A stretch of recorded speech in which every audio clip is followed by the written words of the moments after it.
Welcome, ladies and gentlemen, to the Ballarat Footy League Footy Show for another week. Great to be back on your screens once again. Rivalry round this week in the Ballarat Footy League, and some big games of footy over the last 7 days and coming up as well that are going to attract some attention this week. Sean Kelly's my name. Joining me as always, my co-host Liam Brady. Brades, welcome back, mate. Yeah, thanks, Sean. Good to be here again, mate. Looking forward to another big show. Yeah, it will be indeed. And another huge week in footy last week. And we'll kick it off with the game that everybody's been talking about. Lake Wendouree's first loss of the season as Darley getting over the line with a goal in the last minute of the game by young Cooper Pepe to not only put Darley well and truly back in the finals hunt, but obviously knock the Lakers off for the first time this year. Yeah, from memory, Shawnee, I think I tipped Darley this time last week. So begrudgingly, I have to agree that yes, you did. Yeah, look, I don't think it means too much for Lake Wendouree, to be honest. Not a bad thing to lose a game at all. They've obviously got a lot of players out. They've got a couple of guys overseas. Peters was suspended. Yep. A couple of guys injured. So, look, I think they're still the team to beat. But on the weekend, Darley, they showed, I think, why they can still be a really big threat come September. The difference between their poor form and their good form, it's a massive difference. If they can play their best football, the football they played in the second half on the weekend, they'll give some teams some frights come September. And for Lake Wendouree, they just need to bounce back this week and have a win against East Point, which I'm sure they will. With Lake Wendouree, still I think a game or 2 games clear on top, so I wouldn't be reading too much into the result, but a really good result, I suppose, for the Darley Footy Club. It gives them a lot of confidence. Yeah, and you look at the fact that it was a week where obviously East Point had the bye, Melton won as well, so it just kept them that little bit above the pack as well, which they really needed to do with still some very tough games on the way home. Yeah, exactly, and it's all about playing your best football at the right time of year. So look, if Lakers do have a bit of a lull over the next few weeks, I wouldn't be too concerned if I was the coach, Gavin Webb. It's all about them playing their best footy at the right time of year. They will finish top 2. There's no doubt about that. So they just need to make sure that they're up and about come that first final. It's exactly what we saw from Darley last year as well. Hit their straps at the right time of the year, and we all know how well that ended out for the Darley Footy Club. So good work by Darley on the weekend, but as you're saying, sing no sad songs for Lake Wendouree at the moment.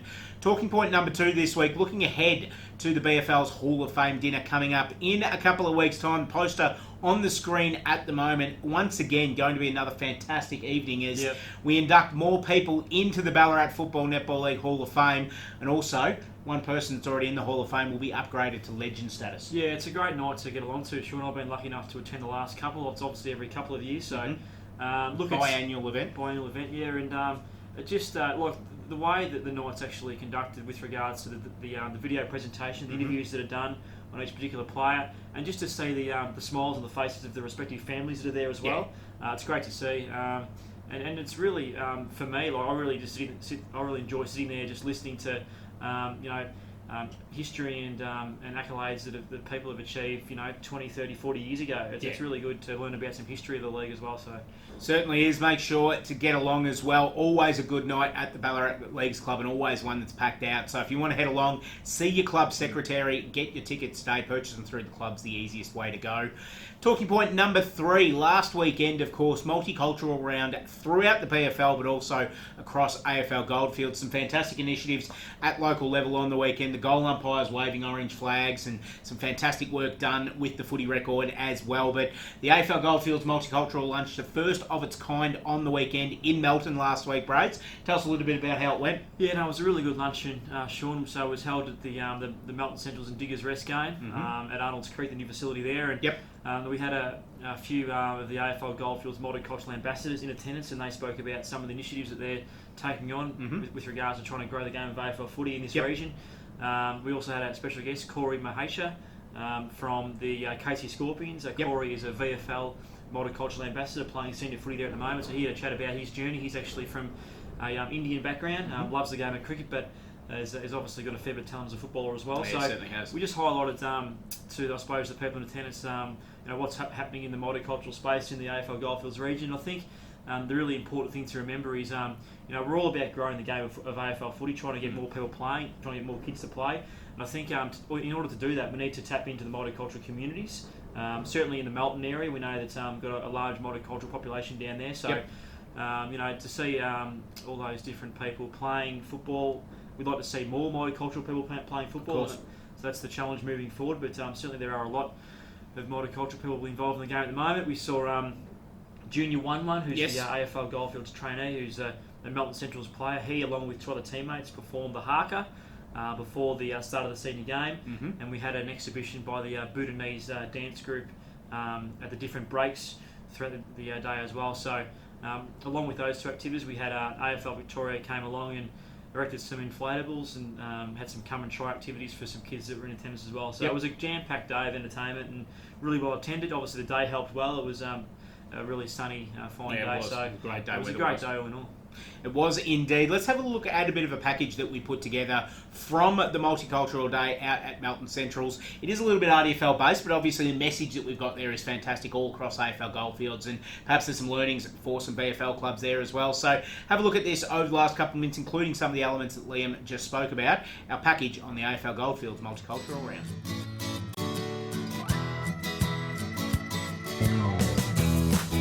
It celebrates multiculturalism in football in general. We're getting a lot of people from diverse backgrounds and communities to our come and try day today and our luncheon. And it's about celebrating multiculturalism in football and raising awareness to the multicultural communities in Melton about the football that exists for people to be able to participate in. We're having everything here from today, from Bhutanese dance groups to our AFL multicultural ambassadors. We've got a guest speaker who's a VFL multicultural ambassador. So it's a great celebration of multicultural football in general. Yeah, it really means a lot, like growing up not knowing much about football and then being invited to one of these events just to speak about where I've come from and what it's like to play AFL or potentially play AFL or play in the VFL is a really good opportunity.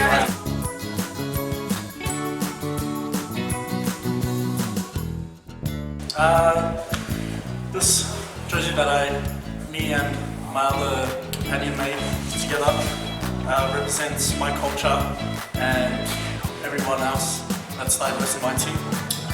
Turtle behind me represents peace, love and family. It's really good to let everyone know what I've designed, me and my companion, and just to show everyone my culture.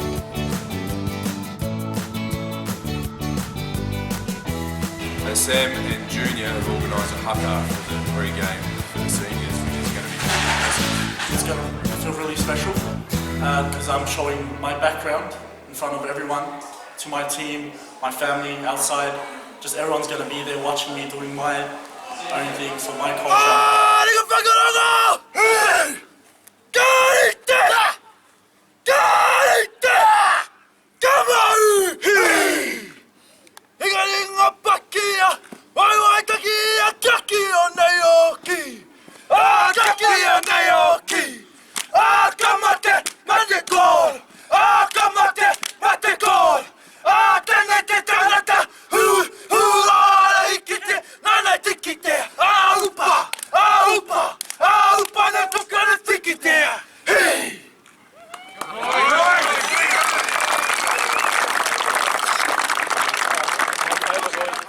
AFL Goldfields Multicultural Round. Did the hair stand up on the back of your neck watching that haka as well? Because I did on video. How was it live? It was fantastic. I actually, about a minute before it started, I was actually inside. I managed to jump the fence, race out there and got a really good viewing point and watch the boys perform it. So I think all the players really enjoyed it. It was just silence when it happened, so it was great to see. Didn't twing a string jumping the fence, did you? Nearly. Good work. But, no, it was all right. Very good work indeed. Time to turn our attention back to the BFL and back to another huge round of football this weekend. Rivalry round this weekend, Liam, in the BFL, a round that we've always looked forward to every year. Yeah, it's a great round, and I think all the particular matchups all have some sort of rivalry, as they should. We look at the Redan and Sunbury. Yep.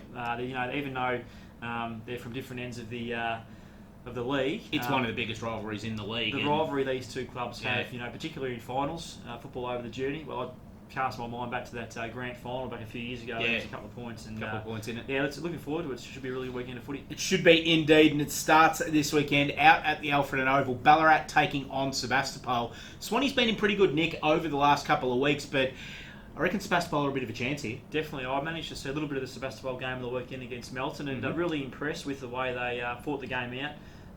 They stuck with the Melton side who have been really good at home so far this year. Look, Melton took Lake Wendouree to, I think, a couple of points the weekend before at 4 home. points the week before. And Sebastian riding the game up until the last few minutes as well. So I think Sebastian can actually win this game. I'm going to tip Sebastian here. Yep. A little bit of an upset to win the game at Alfred and Reserve. We know that Ballarat have played some really good football in patches this year. They've got a really young side themselves.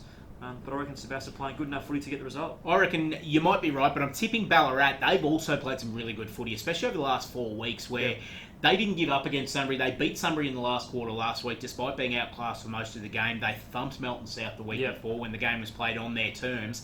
If they can get out early in this game and really set the running, I think that they'll be able to run away with this. It's not going to be easy for them, not by any stretch of the imagination, but Ash Baker's got some confidence going in his young team at the moment, and I reckon they can get over the line. Yep, I think you make valid points there, Shawnee. The thing about this game is you go along to watch the game and you've got two really young groups, so two really enthusiastic football teams trying to get the 4 points. So we know that probably they both can't play finals. Yep. But still a lot to play for. Yeah, there certainly is indeed. East Point taking on Lake Wendouree this weekend. Huge game for both of these clubs, obviously. As you spoke about earlier, Lake Wendouree rebounding after their first loss of the season. But East Point, they need to get a scalp pretty quickly, and they need a big one as well, because their finals hopes are hanging on by a thread at the moment. And not only if they win this game will it give them, obviously, that leg up to try and get themselves back towards the top 6, but also some credibility taking on and beating one of the real contenders in the league.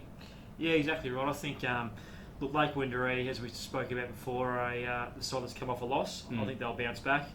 East Point have to win some of these games on the way home to make the finals. Yep. Last week's result with Darley winning didn't do East Point a lot of favours, so now they have to win a game against the exact same side that Darley beat last week. Yeah, they do. I just think Lake Wendouree will bounce back. They've got too much quality in their team. And Nick Peters coming back in Peters helps them as well. Into the side is a massive inclusion as well. Yeah, it certainly is. Look, I think Lakers as well, but my mind harks back to the elimination final last year where there was only a point in it between these two sides at the Eastern Oval, and just knowing how much East Point need this one as well makes me think it's going to be pretty close all the way throughout. Melton South taking on Melton at the Melton Rec Reserve this week, and always an interesting game when these two teams play, especially at the Rec Reserve. And Brad Murphy acknowledged as much earlier this year when we were speaking about the rivalry between these two sides. I think it was a draw last time that they played at this ground as well. And it's a bit of a danger game for Melton. They can't go in thinking that all they need to do is roll up and win the points.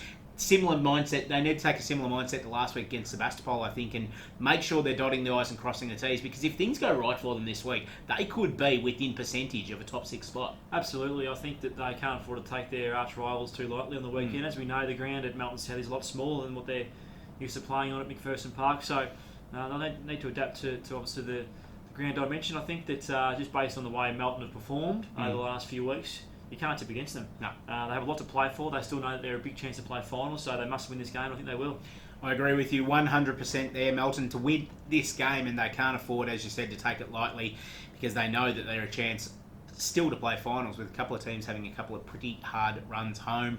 Sunbury take on Redan this week at the Clark Oval, and a very emotional day, this one as well. The Risk Memorial Day, of course, as we know, it's 2 years now since we lost Albert and Marie Risk in the MH17 disaster.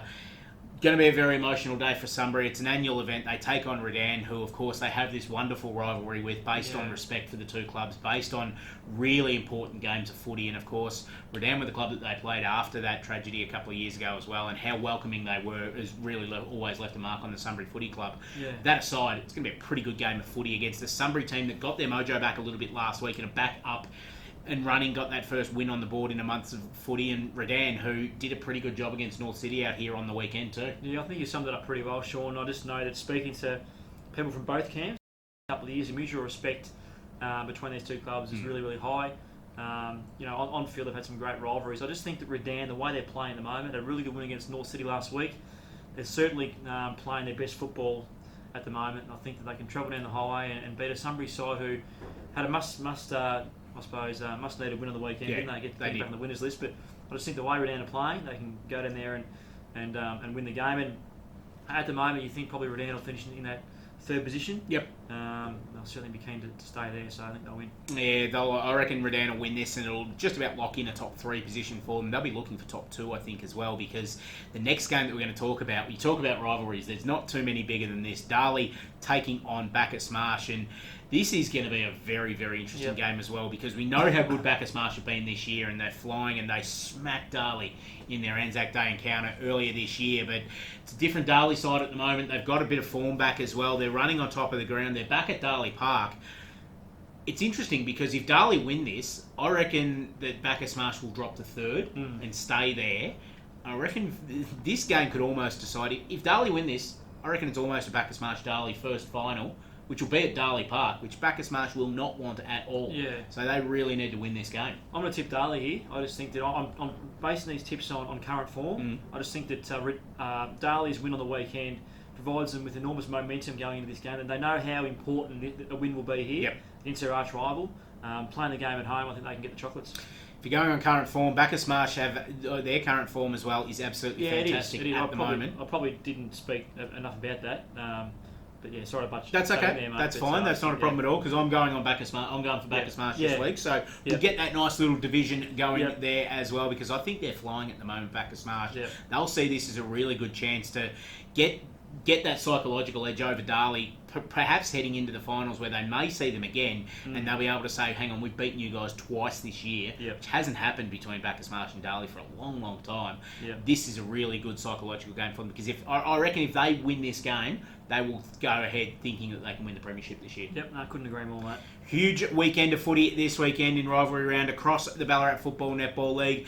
Thanks for joining us, Brad. It's going to be a great weekend of footy. Yeah, looking forward to getting on a couple of games, Shawnee. I've been to a couple of games the last few weeks and really enjoyed it. Heading to a couple myself this week as well. Might head down the road and get the camera out and try and capture these games through the photo lens as well. Thanks for joining us on the BFNL Footy Show this week. Brought to you, of course, by McDonald's Ballarat and Ballarat Toyota. We'll see you again next week.